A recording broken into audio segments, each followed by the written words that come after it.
Hi, this is Chris. Welcome back to my garden journal that I'm making from a kit.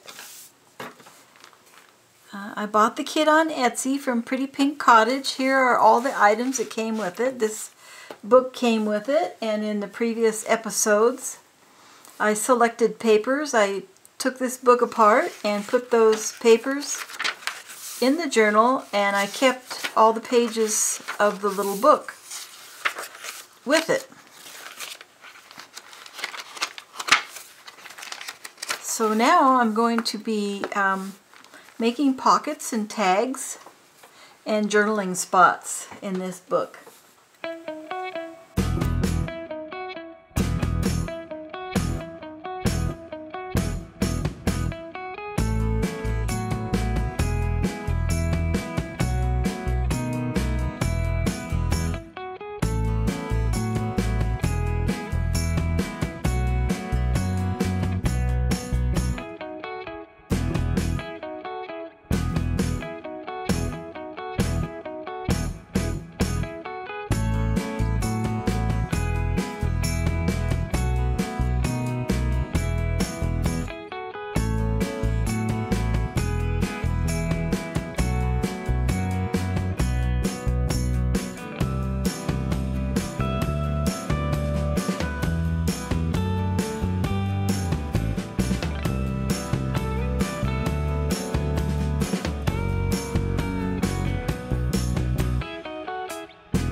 I'm going to add some watercolor to them just to give them a hand-tinted vintage look. And so I'll come in a little bit closer, and I'll speed it up so you don't have to watch the whole process. And this is my little watercolor palette. I'll put a graphic up here that shows what colors I use. These particular colors are all Winsor Newton, and I've been using them for years. In fact, I haven't bought new watercolors in years because watercolors will last forever when you're painting small like this. So I will go ahead and fill my little water cup with some water, and I have my brushes and I have my absorbent pad. You can also use a puppy piddle pad, or you can use a baby diaper and just cut the elastic off of it and fold it out flat, and it works really good to absorb the water.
I've finished several of these now. There's one in yellow. Here's one in orange. Here's one in the kind of dried fall colors. I didn't do these exactly botanically correct. I didn't look them up to make sure I had all the colors right. That I painted colors over the halftone. There's another one in yellows. Another one in blues. One in purples. Here's the sweet peas. I often notice sweet peas start the fresh flowers pink and then they fade into a purple. And there's another one in the bright pink. And then this is a garden plan. A formal garden plan, so I colored that one in too. And one thing I learned from one of my early painting teachers was that the color of the flower will be reflected in the foliage. So with a blue or a yellow flower, it's not as noticeable because blue and yellow make green, but you'll find more yellow in the leaves of a yellow flower, and you'll find more blue in the leaves of a blue flower. And then with a purple flower, you'll find some purple in the foliage, and with a pink flower, you'll find some pink. With a red flower, you'll definitely find some red. in the stem and the leaves if you look carefully. So next time you pick some flowers and you're looking at them closely, see how much of the flower color you can see. I'm going to cut some snippets from these scrapbooking papers that came with the kit, and then I will have several ready to paste onto the edges of the pages.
Well, this video is getting to get kind of long, even though I time-lapsed a lot of it.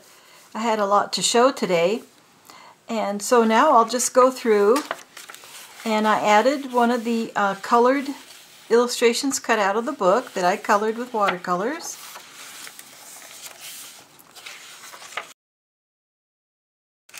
Then I added one of the tags that came with the kit, and I backed it with the blank book page. I can use it to write on. And I cut these out from one of the reproduction Victorian illustrated pages. And here's my seed packet, and I stuck in my garden goals. And my journaling pages with the cutout scrapbooking paper for roses. I actually don't grow roses. I have one wild rose bush, but I don't grow roses, but I do love roses. And so it goes through, and here's another pocket with a tag and a ledger paper. And more fussy cuts added. So I'm going to leave room for photos of my garden, as I said before. And also wish list, so I can cut out pictures from this wish list. This one's on vegetables, but I have another one just like it on flowers that I got in the mail. So I need to leave room to paste some of those in there. And I will be working on this continuously through the year. This will last me a couple of years. Here's another pocket, a double pocket.